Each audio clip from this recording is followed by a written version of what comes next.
Muchísimas gracias, doctor Mauricio, doctora María Alejandra, quien es mi supervisora de la investigación postdoctoral, a quien agradezco por todas las gestiones para hacer esta actividad que está dentro del marco del postdoctorado posible, ¿ya? Y también agradecer a Mauricio, a Abraham, por esta posibilidad de cursar el postdoctorado con ustedes en el CRESUR. Y veo algunas caras que ya conozco, como a Francisco Pulido, que lo veo por acá. Saludar a todos quienes están el día de hoy se interesaron por esto que yo preparé. Espero responder a su expectativa y voy a compartir mi pantalla para que comencemos el día de hoy. Bueno, yo lo que el día de hoy quise preparar para ustedes se deriva de una de mis principales líneas de investigación que yo ya he venido desarrollando desde por lo menos hace, 9 años, que es preguntarme qué pasa con la educación inclusiva, pero por fuera y más allá de lo que conocemos como el conocimiento heredado por la educación especial. Y esto nos permite decir entonces que si bien la educación inclusiva tiene una naturaleza diferente a lo especial, vamos a entonces tratar de investigar qué cosas estarían ahí en valor. Ya, denme un segundo que el computador el día de hoy parece que algo le pasa, pero quisiera entonces que me regalen un segundito. Bueno, entonces, en función de eso, a mí me gustaría que pudiéramos conversar durante esta presentación acerca de qué cuestiones están implicadas en la comprensión de la educación inclusiva, ¿sí? Desde un punto de vista epistémico, metodológico y ontológico. Antes de comenzar, me gustaría hacerles una pregunta. Eh, Ustedes me escuchan, ¿no es verdad? Porque a mí se me puso en blanca la pantalla. Sí, Sí, se escucha. sí, doctora Adelante. Ana. Súper, que debe ser el PPT que se pegó. Entonces, yo les quisiera hacer una pregunta a ustedes y que me puedan contar con qué cosa vinculan la idea de la educación inclusiva, ¿ya? Por el chat, palabras clave, con qué cosa ustedes relacionan habitualmente la educación inclusiva cuando hablan, cuando tienen que exponer, cuando tienen que elaborar una investigación. ¿Con qué cosa la van vinculando? A ver qué me podrían compartir. Vamos a regalar unos 3 minutitos para que todos y todas puedan colocar su aporte en el chat, por favor. Por acá ya tenemos algunas respuestas. José María nos dice la discapacidad, muy bien. Juan José nos dice con la equidad, la participación, la justicia, la otredad, la nosotriedad. Mire qué lindo ese término. Muy bien. Cecilia dice el alcance de todos. Ya Héctor la vincula con la interculturalidad. Muy bien. A ver los demás y las demás, ¿qué podrían decir? Marco Antonio lo dice con el respeto y la gestión de los derechos humanos. Muy bien, muy bien. Los demás, Martín Torres dice acá, buen día, generalmente se relaciona con la discapacidad, las clases marginadas. Muy bien. Priscila nos habla sobre la igualdad, la equidad. Adriana sobre la atención a la diversidad. Cristian sobre la diversidad, el respeto, el reconocimiento, la diversidad humana, etc. Muy bien. Bueno, todas esas cosas que ustedes están colocando acá, Citraggi dice con la posibilidad de conocer, aprender, enseñar desde diferentes formas. Y Vida nos dice con el respeto a la dignidad humana, ¿ya? Josué la vincula con la educación, con la diversidad, de espacio, reconocer la existencia de la diferencia. Muy bien. Bueno, quiero agradecer a todos quienes eh, han me han ayudado en esta parte inicial y esperemos que ahora esto ande mejor. Bueno, entonces lo que el día de hoy yo quiero presentar con ustedes es la idea de la pregunta por la dimensión epistémica de la educación inclusiva, ¿ya? La pregunta que nos tendríamos que hacer en torno a la epistemología, ¿ya? Y yo aquí quiero justamente hacer un énfasis en varias cosas, ¿ya? Lo primero es decir que cuando hablamos de epistemología, para efectos de esta presentación, vamos a hablar no de modelos paradigmáticos, que es lo común que se hace en la filosofía de la ciencia, sino que la epistemología nos invita justamente a hablar y a pensar acerca de las condiciones de producción del conocimiento. ¿Ya? Todos los campos científicos tienen condiciones de producción del conocimiento. Por lo tanto, para efectos de esta presentación, a mí me gustaría que entendamos la epistemología como aquellas condiciones en las que se produce este conocimiento. Y que, como vamos a revisar, y ya lo decía Habermas en su escrito sobre la ciencia y la producción social de la ciencia, él decía que las epistemologías tienen una dimensión intrateórica y una dimensión extrateórica.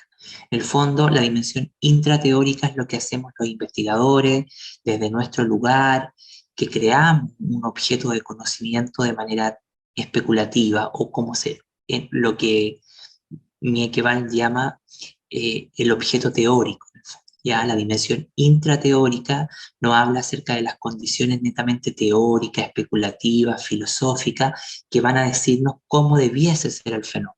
¿Ya? Mientras que la dimensión extrateórica se va a posicionar más bien en la dimensión social de la ciencia y nos va a explicar con mucha claridad cómo los fenómenos sociales, las protestas, las demandas populares, las demandas del activismo van a ir penetrando y modelando la producción del conocimiento. Entonces, la educación inclusiva en su epistemología o en su construcción epistemológica va a tener mucho de estas dos cosas. Pero si ustedes me preguntan si tiene más de lo intrateórico o de lo extrateórico, yo les diría que este es un conocimiento que tiene mucho más una influencia extrateórica, es decir, que su conocimiento va siendo modelado, cambiado permanentemente por las demandas sociales, culturales, políticas de nuestro encuadre cultural que habitamos, ¿sí?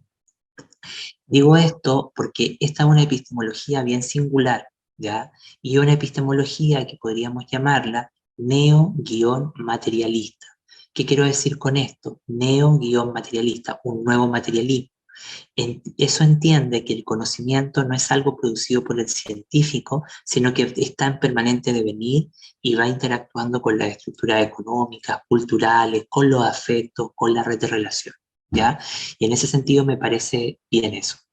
Y la idea de las ontologías relacionales nos va a decir, bueno, nos va a conectar con la idea de la esencia humana, ¿no? Entonces, en este campo, ontológicamente, vamos a hablar que la ontología de la inclusión no es la ontología de la diferencia, sino que es la ontología de los múltiples modos del ser humano o de las múltiples singularidades, como vamos a revisar a continuación, ¿ya? Bueno, dicho eso, vamos a avanzar en honor al tiempo. Bueno, para abrir el debate, me gustaría que pudiéramos hacerles una pregunta. ¿Ustedes me van siguiendo bien o estoy muy enredado? Por favor, ¿me podrían contar por el chat si me van siguiendo bien? Sí, vamos bien, por favor. Para ir tan... Ya, súper, gracias, Mónica. Perfecto. Muchísimas gracias. Ya, entonces partimos ahora, sí. Ya, entonces lo que sí me gustaría es plantear diciendo que la educación inclusiva no va a ser la pregunta en su sentido filosófico, pedagógico, político, no va a ser la pregunta por aumentar el número de niños matriculados en la escuela, como habitualmente se cree. Por ley esa discusión ya estaría superada. ¿Por qué digo eso? Porque de alguna manera todos los niños en nuestros estados-nación tienen la obligatoriedad en sus constituciones de asistir a la escuela. El problema se suscita no por aquellos que quedan fuera de la escuela, sino que quienes ejercen el derecho a la educación, quienes están obligados por ley a ir a la escuela, enfrentan distintos obstáculos complejos de distintas magnitudes que van a ir afectando a ciertos grupos y los van a arrastrar hacia las fronteras del derecho a la educación. Esto nos lleva entonces a reconocer, queridos compañeros, que la educación inclusiva va a pensar los futuros de la educación. Por lo tanto, hablar de educación inclusiva es pensar el devenir de la propia educación. Y con esto quiero decir que la idea de una educación inclusiva no crea un nuevo paradigma, ¿ya? Porque no tiene condiciones científicas para hoy día definirse en términos de paradigma, como vamos a ver a lo largo de la presentación, pero sí tiene algo interesante. Y lo interesante que esto tiene es que nos permite reconocer que el edificativo inclusiva habita en el acto ético más profundo, intrínseco de la propia educación. Esto quiere decir que hablar de educación inclusiva es una redundancia en sí misma, porque la educación en su propia génesis, en su dimensión ética y en su propia naturaleza es inclusiva, porque los profesores tenemos que atender a las diferencias. En la sala de clase, en la escuela, se constituye en un espacio de múltiples diferencias, ¿ya? Encarnadas. Pero además, cuando abrimos oportunidades, luchamos contra la exclusión, respetamos a nuestros estudiantes, eso es inherente a nuestra tarea educativa. Por eso me gusta siempre decir que la educación inclusiva, que la educación inclusiva es algo que tenemos que siempre pensar en relación a los futuros de la educación. Y esto nos lleva entonces a reconocer que no es una práctica de asimilación de estudiantes puestos en la misma estructura educativa, sino que es un profundo dispositivo de transformación del mundo. Y esto nos lleva entonces a reconocer que uno de los grandes problemas que la educación inclusiva hoy día no está dando en el ancho es la capacidad para interpretar los problemas estructurales que tenemos en la sociedad. Porque hablar de inclusión es un problema netamente estructural, de funcionamiento, de lo que Iris Mayotte-Young llamaba reglas institucionales de funcionamiento de la sociedad. Términos sencillos, cómo funciona la cultura, la economía, la política y qué va produciendo ciertos grupos marginados, ¿ya? Esas mismas reglas institucionales de la sociedad condicionan las reglas de funcionamiento del sistema educativo. Por lo tanto, si a per se tenemos en la sociedad violencia estructural, discriminaciones silenciadas, opresiones, etcétera, vamos a tener en la práctica también en el sistema educativo ciertas configuraciones. Por lo tanto, esta relación es muy importante para destrabar lo que dice en el punto 2, que una de las tareas críticas de la educación inclusiva va a tratar de hacer frente y emitir un dictamen acerca de la exclusión. Es decir, va a tratar de interesarse no por denunciar cuántas personas están en riesgo o marginadas, sino que va a intentar justamente entender cómo funcionan los engranajes de funcionamiento de la exclusión, ¿ya? Y eso en esa dirección va por ahí. Por eso, la educación inclusiva entonces va a presentar una naturaleza epistémica y metodológica diferente a la educación especial. Y aquí sí me gustaría que ya entramos en terreno. Este punto me parece a mí que es el más sustantivo. Habitualmente, las tradiciones de pensamiento con las que vinculamos la educación inclusiva tienden a entenderla desde el lugar de la educación especial. Pero esta idea de tomar la educación especial como inclusiva va a constituir su principal fracaso cognitivo. Y yo entiendo los fracasos cognitivos como a todas aquellas formas en las que el conocimiento incurre en errores.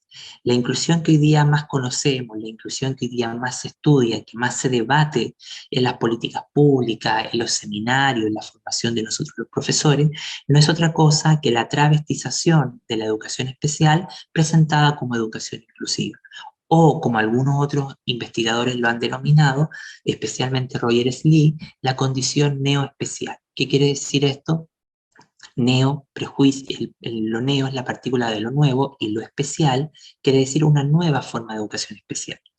Esa idea lo que hace es tomar el legado epistémico, didáctico, metodológico de lo especial e implantarlo en el corazón de la educación inclusiva. Esta implantación lo que da paso es a una racionalidad que está engañada en sí misma, lo que yo denomino una racionalidad que produce un efecto de engañador guión engañado. Es decir, una racionalidad que nace engañada porque no se conoce ni se comprende y va a producir múltiples formas de engaño en su comprensión. Por eso que si bien la educación especial es una forma de inclusión, la inclusión es más compleja que esto y nos informa sobre cuestiones ligadas a lo económico, lo político, la cultura, la contingencia social, lo relacional, lo existencial. Por eso siempre me gusta definirla en términos de un dispositivo de transformación del mundo, ¿sí? En esa lógica, entonces, tomar la educación especial como educación inclusiva va a constituir uno de sus principales fallos de aproximación al término, ¿ya? Y aquí hay un sistema de castración, ¿no? que nosotros podríamos ocupar una de las metáforas que yo ocupo, que es la eh, edipización de lo inclusivo, aludiendo un poco y tomando prestado esta idea de Freud cuando nos habla del complejo de Edipo, que dice que no es solamente el enamoramiento del niño con la madre, sino que es un sistema de enojo, de castración, de distancia. Entonces, acá nosotros lo que tenemos en esta poca comprensión sobre lo especial y lo inclusivo, tenemos un espacio que se tensa, que es tenso, tirante, donde hay un resentimiento heurístico entre ambas partes. Por eso la educación inclusiva que más conocemos no es otra cosa, como yo ya decía, que una forma de lo especial. La génesis de la educación inclusiva no está en la educación especial, ¿ya? La educación especial va a servir en términos didácticos para resolver muchos problemas de orden pedagógico, pero va a ser incapaz de hacer análisis sobre las violencias estructurales, las injusticias relacionales que la gente va a enfrentar. Y ahí es donde necesitamos justamente hacernos la pregunta por qué tipo de conocimiento fabrica la educación inclusiva. Y eso nos lleva entonces a reconocer que la inclusión es es un complejo proyecto político, ¿sí? Digo complejo proyecto político como algo que no es de izquierda ni de derecha, sino que simplemente es un proyecto de Estado-nación que va a hacerse la pregunta por las múltiples formas del humano, las identidades, las opresiones, las segregaciones, etc. Y eso teóricamente lo va a llevar a reconocer a la educación inclusiva como una teoría en términos de un proyecto de conocimiento en resistencia, una teoría ya que va a justamente en su creación, en su ensamblaje, a analizar cómo muchos de los argumentos denominados críticamente democráticos a favor del cambio, la justicia, pueden establecer nuevas formas de exclusión, segregación, violencia. Los proyectos de conocimiento en resistencia son todos de base antihumanista. ¿Qué quiere decir eso? Que van a luchar para destruir el canon del hombre blanco, católico, cristiano, secular, ¿no? Y que en el fondo va a definir en este lado del mundo, Occidente, una única forma existencial válida. Y todo aquello que no coincida con ese canon del hombre blanco, católico, cristiano, capacitista, burgués, ¿verdad?, secular, va a ser expulsado hacia los márgenes. Y ahí nos topamos con una idea que es muy importante para entender esto, que la educación inclusiva no se basa en el simple desplazamiento de personas que habitan los márgenes de la sociedad hacia el centro de la escuela o de la sociedad. Esa idea de desplazar poblaciones desde los márgenes hacia el centro es ficticia, y lo tenemos que entender así.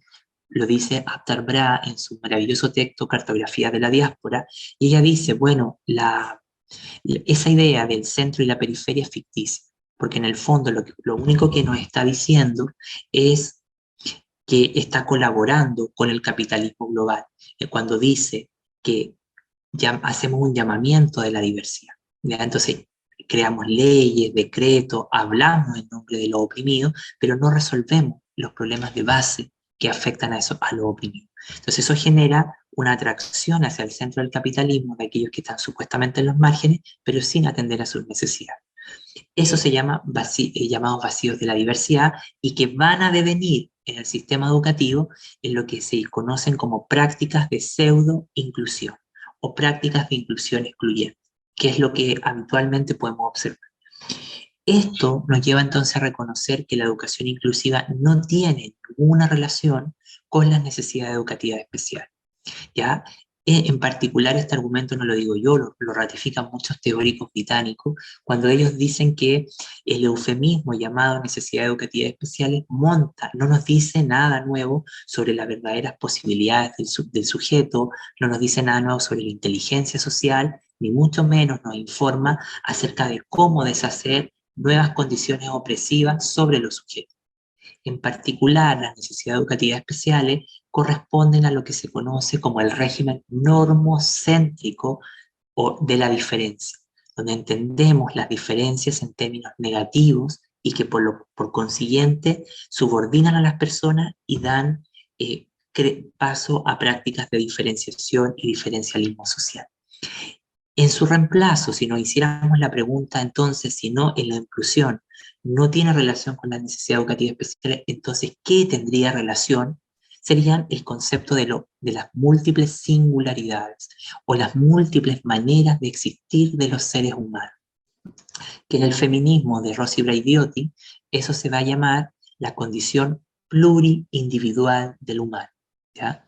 Entonces eso me parece sustantivo poderlo aclarar y poder justamente establecer eso. Ahora, ¿qué podríamos entonces señalar, ¿no? Por eso, y ya entrando de lleno, dice, necesitamos una escolarización que opere sobre nuevos entendimientos. Cuando decimos nuevos entendimientos, sobre nuevas formas de relacionarnos con los fenómenos, con, con, con los objetos de conocimiento. En la medida que no cambien las categorías y no cambie lo más importante, nuestra forma de pensar acerca de un determinado tema, todo esto que estamos conversando va a ser un discurso bien intencionado, pero que no va a cambiar la realidad.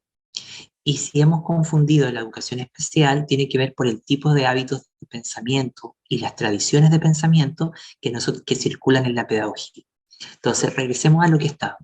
Dice, necesitamos una escolarización que opere sobre nuevos entendimientos y en particular en un nuevo lenguaje que evite la caridad y la benevolencia. En particular, necesitamos un lenguaje que no amontone opresión sobre más opresión. Esto nos lleva entonces a reconocer que la educación está llena de discursos clínicos y benevolentes específicos y segmentados que en efecto forman un discurso de escarnio general. El lenguaje de las necesidades educativas especiales no es un lenguaje que valore a las personas, ni mucho menos los prepare para la inteligencia social. Por ello, entender la reforma a la educación desde el punto de vista inclusivo va entonces a convertirse en algo bien interesante, que es una tarea multifacética y compleja que se va a adentrar en las estructuras más profundas de la educación y de la escolarización, con el objeto de producir prácticas, políticas y culturas. Pero aquí no está en sintonía este argumento con el índice, sino que está en sintonía con algo anterior. Entender cómo funcionan las estructuras educativas para crear esas culturas, prácticas, políticas educativas que en el fondo vayan a atacar los engranajes de constitución de las reglas del propio sistema educativo. Por eso hablamos de la comprensión de las estructuras más profundas de la educación. Una educación democrática, entonces, implica una necesidad de redistribución, de reconocimiento y representación. Me parece que es muy importante para avanzar hacia una comprensión otra de la educación inclusiva o acceder a su verdadero material de comprensión, es cambiar las formas culturales con las que vinculamos a determinados grupos, ¿ya? Por ello, va a ser importante entonces construir análisis que amplíen nuestra comprensión de la exclusión en los sistemas educativos y en particular perfiles demográficos. Con esto estamos diciendo entender cómo se espacializan las desigualdades, ¿no?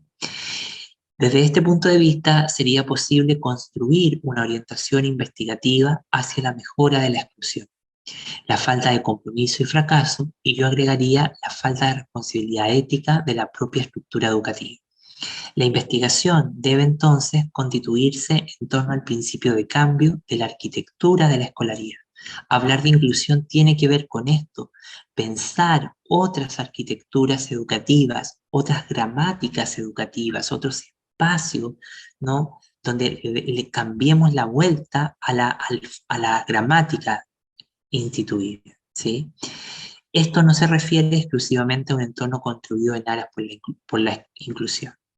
De esto, nosotros podríamos decir entonces que la educación inclusiva debe incorporarse entonces como un objetivo y como una estrategia general de la educación. Esto implica entonces restablecer el valor del aprendizaje socialmente conectado, la innovación, la creatividad, el entendimiento crítico, la mutualidad de procesos, de procesos de enseñanza-aprendizaje, etc.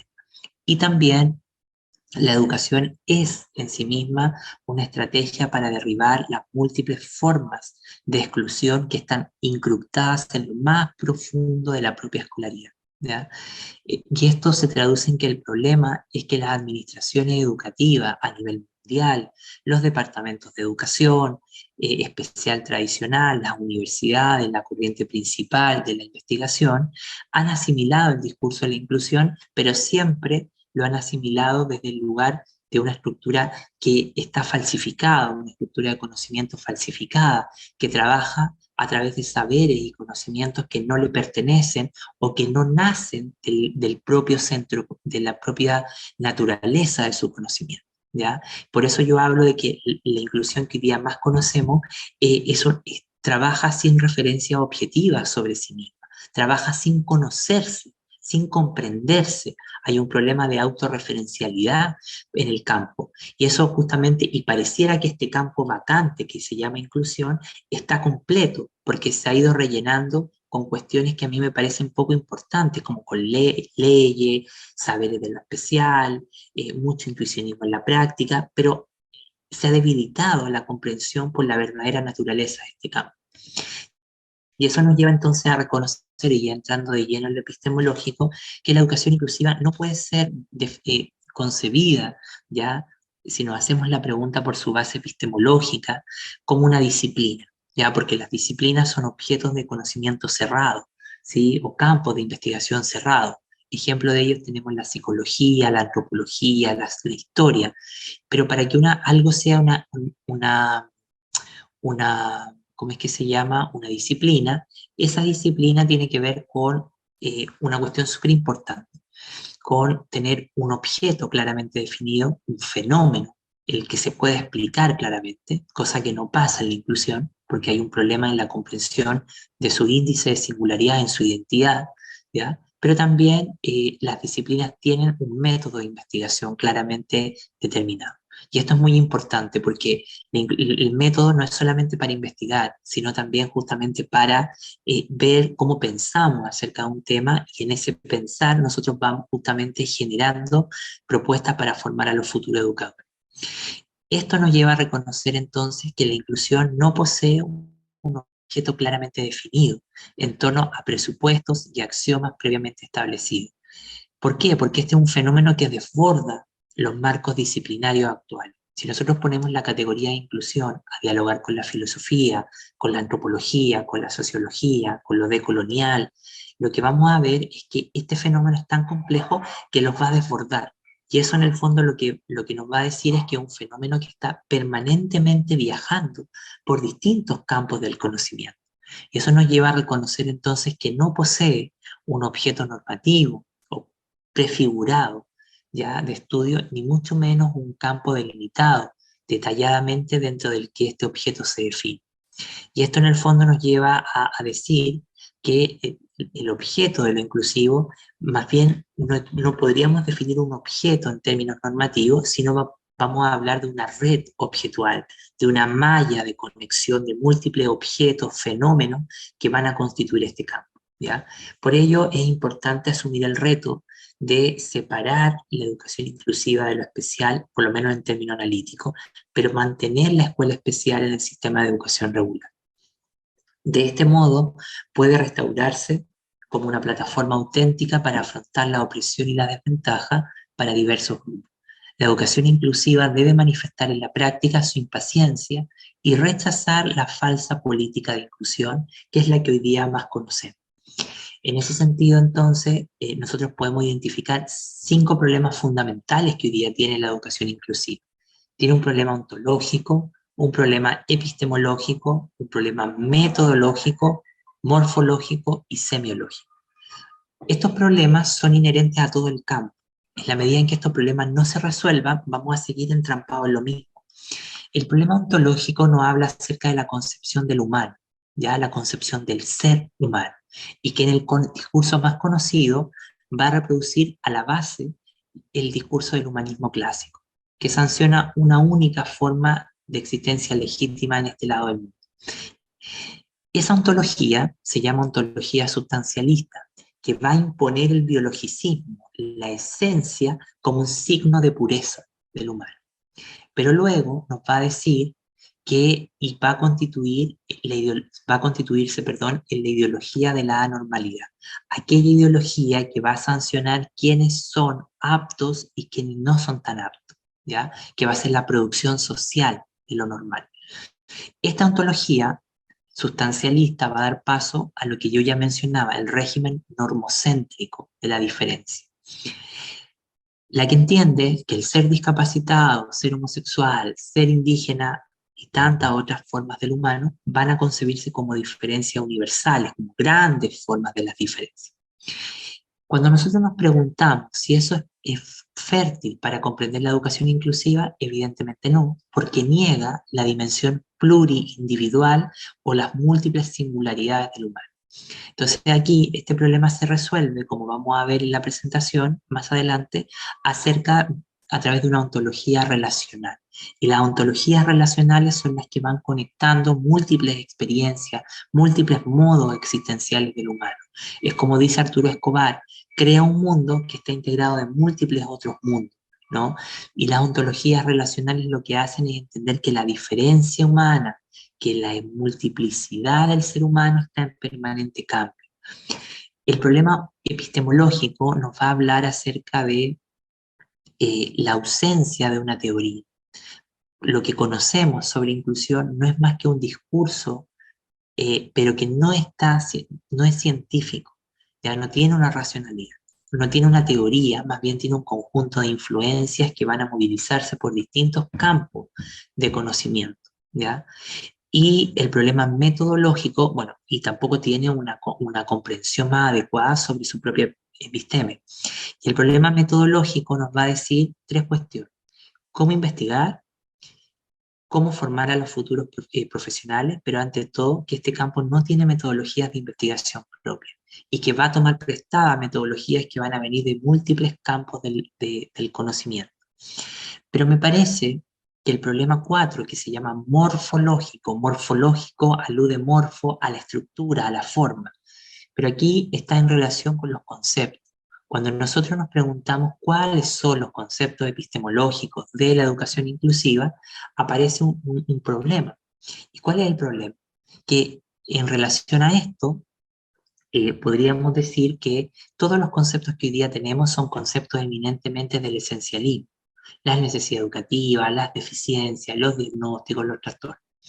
Pero cuando nos preguntamos de dónde nacen los conceptos de la inclusión, todos nacen de la multiplicidad. Otredad, diversidad, diferencia, singularidad, alteridad, heterogeneidad. Todos nacen de la multiplicidad. Por eso hay una conexión entre lo morfológico y lo ontológico.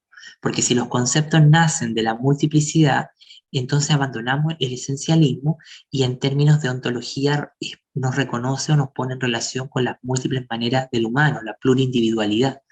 Y eso nos lleva entonces a reconocer el último problema, que es el semiótico o semiológico, que son el problema de las imágenes.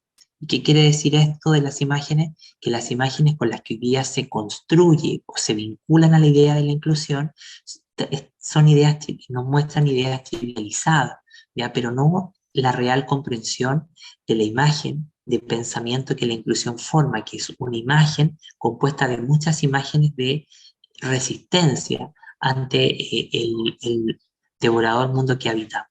Por eso nos encontramos ante una racionalidad que está engañada en sí misma. Y esto es que la inclusión que más conocemos carece de referencias objetivas sobre su propia racionalidad y produce múltiples formas de engaño para entender muchos de los problemas. Uno de esos problemas es entender que la inclusión no es un fenómeno netamente pedagógico, sino que en su naturaleza es histórico, estructural, relacional, contingente, político, ¿ya? Y esto nos lleva entonces, si miramos la imagen, a reconocer que una epistemología, la construcción del conocimiento en la educación inclusiva, va a operar en esta clave, en lo que yo llamo un metalogo, ¿no? Una especie de múltiples capas, ¿sí? Por lo tanto, este fenómeno se investiga, se construye a través de múltiples capas de análisis que van a ir estando interconectadas entre sí. Por eso debemos entender a la educación inclusiva y a la otredad por fuera y más allá de la educación especial, ¿no? Y esto me parece importante detenerme aquí porque lo acabo de mencionar, que en el fondo la inclusión, a pesar de ser un complejo proyecto político, va a construir una desconocida praxis relacional, un nodo histórico, contingente, estructural y heterogéneo, ¿no? Es la pregunta por la creación de otros modos de relacionamiento, de existencia, de convivencia. Por eso, la inclusión va a ser entonces el fenómeno y el campo, mientras que la educación inclusiva va a ser la formalización académica. Esto es muy importante para entender que ni la inclusión ni la educación inclusiva son sinónimos de una práctica filantrópica ni idealista, ¿ya? Sino que es mucho más compleja que los clichés con los cuales habitualmente se sanciona. Por eso, y para cerrar esta primera parte, ¿ya? Me gustaría decir que la educación inclusiva debe entonces concebirse y conceptualizarse como un proyecto político que va a estar preocupado por ofrecer un examen acerca de la identidad, la diferencia, el privilegio, la desventaja y la opresión. Nunca va a ser una práctica especial para niños especiales. ¿Sí? Y por eso entonces reconocer que la problemática de la diferencia y de lo común son conceptos en su propia naturaleza relacional, que van a estar en lo más profundo del campo de investigación de la educación inclusiva. Y que la educación inclusiva, en su dimensión auténtica, va a denunciar las múltiples barbaries que enfrentamos en el mundo, ¿no? Y se va a constituir como una forma más profunda de entender las dominaciones, las opresiones, que entendía siempre como freno al autodesarrollo. Y esto nos lleva entonces a entender que lo inclusivo ha estado presente en muchos discursos críticos contemporáneos, ya como el antirracismo, el feminismo, la interseccionalidad, los estudios queer, pero no se ha llamado de esta manera. Por lo tanto, en esos campos tenemos las mismas luchas, pero con enfoque también diferenciado. Entonces, todo esto a nosotros nos lleva a reconocer que el discurso de la multiplicidad y la diversidad ocupa un lugar importante, destacado, ¿no es verdad?, en nuestro campo de fenómenos, pero en el fondo ha tenido un poco impacto en la comprensión de las políticas educativas para ir dialogando con enfoques que permiten resolver muchos de estos problemas que estamos mencionando, ¿ya? Eso, eso podríamos como decir. Bueno, en ese sentido, yo quisiera presentar este cuadro, ¿ya? Donde hablamos, uno hace un paralelo entre el discurso crítico y el discurso acrítico que la inclusión tiene en términos de su producción de conocimiento. Y podríamos decir que a nivel de la educación acrítica, lo que carece de un sentido de interpelación de los problemas, va a dar una visión que es netamente funcional, ya una inclusión que es funcional y que se garantiza en el sistema educativo a través de incluir a personas por medio de ciertas desigualdades. Esa va a ser la premisa básica, por lo menos documentada en Reino Unido por los teóricos de la pedagogía crítica.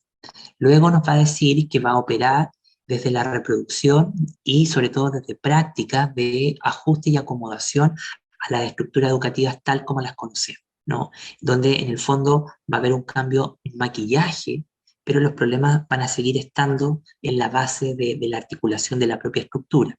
Y eso se reduce en el fondo a entender la inclusión como a la discapacidad o exclusivamente a las necesidades educativas especiales. Va a tener énfasis en un sujeto universal y va justamente a devenir el discurso de la inclusión en un proceso técnico de minorización y de absorción de ciertos grupos a la estructura educativa. Además va a promover una visión objetivista y va a reproducir lo que yo llamo el problema ontológico de los grupos sociales, que es entender las diferencias ligadas a mi identidad, que eso tiene una asociación negativa y especular, una falta de reciprocidad. Y eso por consiguiente deviene en prácticas de diferenciación. Y esto también nos lleva entonces a reconocer que todo el lenguaje de la inclusión más difundida está centrada en la lógica del individualismo metodológico. Trabajar a partir de las patologías, de los efectos, de los déficits de las personas. Y evidentemente a nivel institucional se sustenta todo ese discurso en políticas afirmativas. Ahora, en el lado crítico, ya como lo diría Michel Foucault, Judith Butler, aquello que ponemos entre signos de interrogación, ¿no? Así es definido, por lo menos en filosofía. Lo crítico va a hacer una interpelación entonces a las relaciones estructurales, es decir, a la pregunta acerca de cómo funciona la sociedad y cómo es en esos engranajes de funcionamiento se van filtrando ciertas formas opresivas o de freno al autodesarrollo de ciertos grupos. También va a movilizar, como ya decíamos, nuevas racionalidades, va a buscar nuevas racionalidades para pensar el aprendizaje, la singularidad, los procesos educativos, y ante todas las cosas va a enfatizar en la comprensión del poder, porque a la base de todo lo que tienen en común las desigualdades, las opresiones, las segregaciones, son múltiples expresiones del poder, que hoy día actúan con distintos rostros y atacando a distintos grupos, ¿no? Y en su centro, en este discurso crítico, nos encontramos con la pregunta por la multiplicidad de modos del humano, las múltiples singularidades. Ya no el sujeto soberano de la inclusión ya deja de ser la discapacidad y pasa a reconocerse que esa es una forma de las tantas formas del humano. Y eso coincide con el movimiento de la neurodiversidad, en su premisa más básica y fundamental, cuando ellos dicen que la variabilidad neurológica del humano, ¿no? Tiene que ver justamente con, es propio de nuestra especie. Lo normal es que tengamos múltiples variaciones neurológicas, ¿no? Y que el autismo, por ejemplo, no es una cosa normal, sino que es una de esas tantas formas existenciales a nivel neurológico, ¿ya? Y eso obviamente genera un espacio ontológico y pedagógico del pluralismo, ¿ya? Y se basa en políticas de transformación. Como argumento uno, me gustaría sostener, y ya entrando de lleno a lo epistemológico, porque es decir que el argumento uno nos informa acerca de que la educación especial, bueno, es una forma de inclusión, pero no así la educación inclusiva, que es algo más complejo, ¿ya? Como argumento 2, cuando se confunde la educación inclusiva con la educación especial, y volvemos a la imposición del modelo epistémico y didáctico para hablar de lo inclusivo, se incurre en una falsa política de transformación, y como argumento 3, podríamos decir que no sabemos con exactitud qué es la educación inclusiva. Y me parece que este es el punto medular para poder ir avanzando en una comprensión diferente. Ahora, si nosotros nos preguntamos sobre las condiciones ya epistemológicas, y ya entrando de lleno en eso, ¿no? Podríamos decir que la configuración teórica de la educación inclusiva, real, buscando su verdadera naturaleza, va a operar en el movimiento, en algo que está siempre dándose, dado por dar, es algo que está dado, está dándose, se está construyendo y está abriéndose a nuevas cosas. También trabaja en el encuentro de muchas cosas, teorías, conceptos. También trabaja en el pensamiento de la relación, conectando cosas que parecen diametralmente diferentes. Y todo eso va a formar una constelación de fenómenos que van a estar viajando, circulando, moviéndose de un lado a otro, lo que yo llamo el diasporismo epistemológico o el nomadismo. Y eso forma entonces una estructura de conocimiento abierta, ¿ya? ¿Cuáles son las estructuras de conocimiento abierta? Aquellas que están en permanente cambio, que se están nutriendo de nuevos aportes completamente diferentes, ¿ya? Y podríamos decir entonces que toda esta gran constelación de fenómenos está atravesada por distintas prácticas teóricas y metodológicas heterogéneas, ¿sí? Pero a pesar de eso, que la mayoría son de base postcrítica, la inclusión genera algo completamente nuevo, ¿ya? No, lo que hoy día tenemos en educación es un momento postcrítico. Lo postcrítico se define a partir de la identidad sexual no normativa, la discapacidad, el multiculturalismo, el feminismo, etcétera. Pero la inclusión toma todo eso y construye algo completamente diferente. Un paradigma que yo todavía no sé cómo llamar, metacrítico, nuevo, etcétera, ¿no? No sé cómo lo podríamos denominar. Pero en ese sentido, entonces, podríamos hacernos una pregunta y decir, bueno, ¿la educación inclusiva es una disciplina? No, ¿ya? Porque su objeto no puede ser definido en los paradigmas actuales de ninguna disciplina. No pertenece con exactitud a la región llamada educación especial, ¿sí? Si se ha establecido esta relación es básicamente por la incapacidad de nosotros los investigadores para entender el término, aproximarnos al término. Y esto nos lleva entonces a reconocer que la incomprensión del objeto o del fenómeno, al ser influenciado por la educación especial, establece distintas formas de engaño, ¿ya? Y acciones erróneas. Y a mí me parece que seguir tomando la educación especial como educación inclusiva es uno de los problemas, uno de los nudos críticos que necesitamos resolver. Ahora, en esta imagen aparecen los grupos tradicionales sobre la inclusión, pero esto redunda nuevamente en las etnias, el reduccionismo permanente, la discapacidad y las diversidades sexuales no normativas. Esto viene justamente a redundar ya en lo que yo comentaba sobre el problema ontológico en los grupos sociales. Entender que ciertas diferencias tienen que ser incluidas a lo mismo que muchas veces las termina excluyendo. Esta confusión entre si la educación inclusiva no es educación especial, entonces, ¿qué es? Entonces, esto nos documenta de un resentimiento epistemológico entre ambos campos. ¿Ya? La señora de pelo negro es la educación especial y la de pelo rojo es la inclusiva. Están enemistadas, no se entienden bien. ¿Ya? Una, la inclusiva, esta de acá, está subyugada a los signos, al lenguaje, a la teoría, a la racionalidad, a la metodología de lo especial. Por lo tanto, hoy día lo que tenemos que reconocer es que la educación especial ha subyugado, ha dominado a la educación especial, inclusiva, y esa dominación ha atrapado la pregunta por su verdadera naturaleza. Eso entonces nos lleva a lo que yo llamo el prejuicio de lo especial. Ayer una estudiante del postdoctorado que damos en el centro de investigación, ella me decía que ella entendía los prejuicios de otra manera. Pero aquí el prejuicio lo tenemos que entender como aquello que Jacques Derrida llama reduccionismo. Por lo tanto, en esto que voy a explicar, los prejuicios no tienen que ver con creencias previas que tenemos sobre la gente, sino que las formas o los reduccionismos en los que va a constituirse la inclusión. Por lo tanto, el prejuicio de lo especial es el reduccionismo que se hace de lo inclusivo travestiéndolo como especial. Esto no es otra cosa que una pretendida pureza de representación, entender que el conocimiento que hay es un conocimiento acabado, ¿no?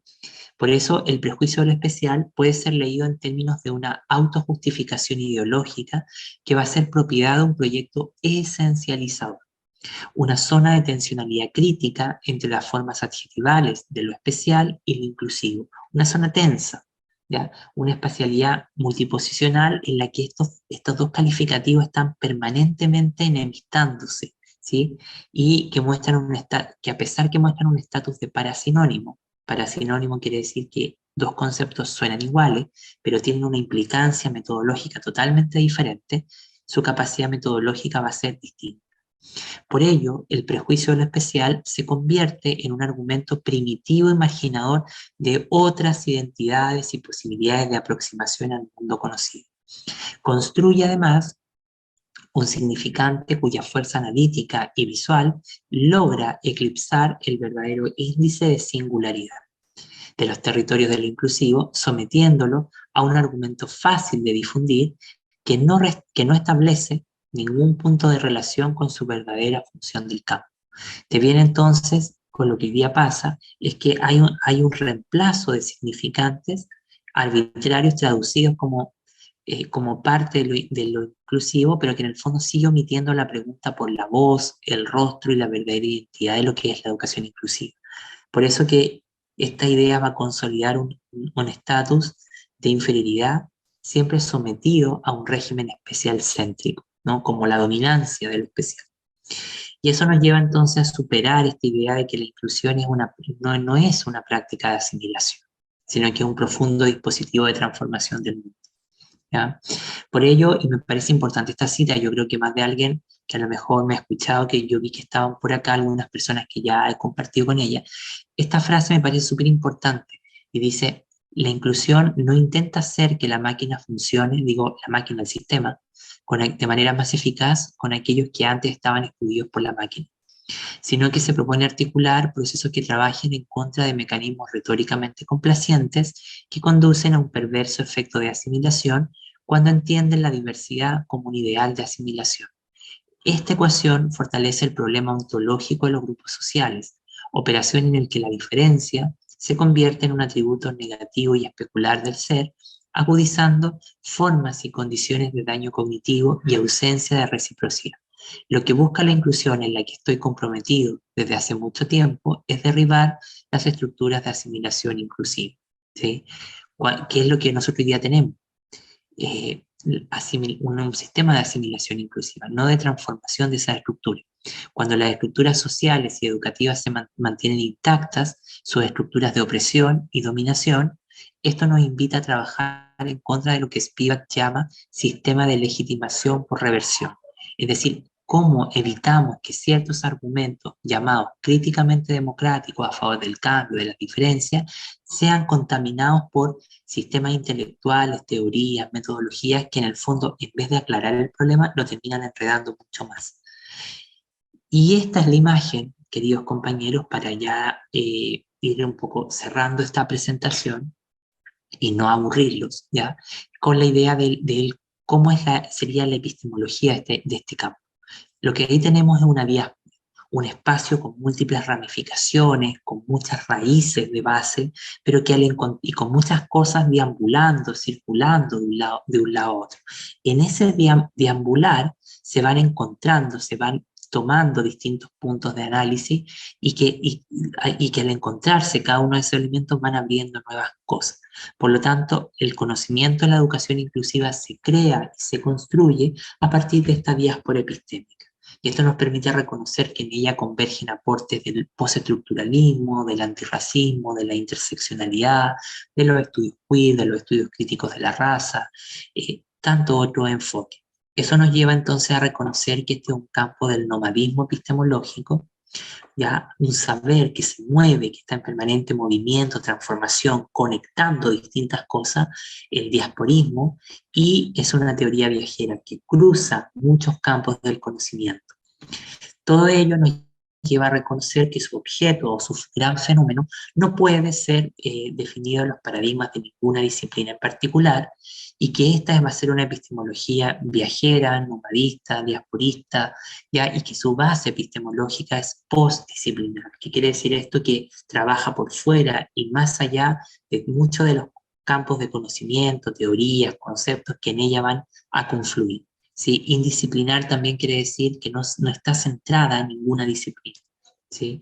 Y esto entonces lleva al reconocimiento que la inclusión tiene sus niveles de formalización académica. Entonces podríamos decir que la categoría, el sustantivo inclusión, se convierte en el campo cultural, social, político, en el campo de acción. La educación inclusiva viene a ser la circunscripción intelectual, el ámbito de organización investigativa, teórica, y los estudios sobre educación inclusiva serían el ámbito de formalización académica, que en el fondo sería todo el aparataje metodológico, epistémico, etc. Ahora, ¿dónde estamos nosotros? Estamos acá. Hoy día lo que más conocemos es el campo, pero hoy día no existen lo que serían los estudios sobre educación inclusiva, ¿ya? Y por eso necesitamos avanzar en esa dirección. Por eso, y ya en 3 diapositivas más ya terminaría, la educación inclusiva se convierte en un territorio atravesado por múltiples argumentos y problemas no fácilmente identificables, y eso lo lleva entonces a decir que este es un terreno de la inconmensurabilidad, como le diría Tack y Young. Por eso la educación inclusiva va a tener múltiples enredos genealógicos, múltiples raíces de donde su conocimiento va a ir construyéndose. ¿Sí? Raíces que tienen que ver con lo postestructural, lo decolonial, los estudios de la subalternidad, los estudios visuales, la filosofía de la diferencia, etc. Por eso este es un campo en el que hay muchas preocupaciones críticas, o en él convergen muchas preocupaciones críticas, influencias, que van a entonces a ir abriendo esta pregunta por la verdadera identidad o la singularidad del campo, ¿ya? Y que en el fondo los territorios de lo inclusivo no siempre parecen estar vinculados entre sí. Por eso que a la gente le cuesta a veces entender, pero bueno, ¿cómo dialoga el feminismo con la inclusión? ¿Ya? Y la pregunta, en el fondo, por encontrar estas múltiples raíces que yo mencionaba acá, tiene que ver con la pregunta con superar la idea eh, del, del reduccionismo, ¿no? En la educación especial. Esta imagen de los niños ejemplifica muy bien el campo de investigación a nivel epistemológico de la educación inclusiva, ¿no? Que en el fondo nos dice que pensar acerca de las filiaciones teóricas de la educación inclusiva no es una tarea sencilla, pues tal como ha sido argumentado en su comprensión, participan una diversidad de áreas, proyectos de conocimiento, sujetos, compromisos éticos, proyectos políticos, métodos, regiones, sujetos, disciplinas, etcétera, que al ser definida en esa empresa va a generar siempre una fluctuación de los sentidos, los lugares, la dispersión, la unidad, etcétera, siempre se va a mover en ese ir y venir. Por eso que la inclusión es tal como está en esta imagen, ¿no? La presencia, reconoce la presencia múltiple de enredo genealógico o raíces, ¿ya? Que permiten sostener que hay muchas maneras de estudiar la educación inclusiva, centrando nuestra atención sobre su capacidad sísmica y visual, o bien como proyecto de conocimiento en resistencia, praxis crítica y estrategia analítica, ¿no? O un conjunto de reglas metodológicas para aproximarse a la comprensión de su gran red objetual. Bueno, yo voy a dejar hasta aquí mi presentación. Espero que estas ideas que presenté de manera sencilla, un poco pedagógica, pudieran ayudar en algo para aquellos que asisten el día de hoy. Y bueno, espero que esto haya generado algunas preguntas, le haya aportado algo. Y sin más, le agradezco a todos quienes el día de hoy se hicieron el tiempo por venir a escuchar esta presentación. Muchísimas gracias.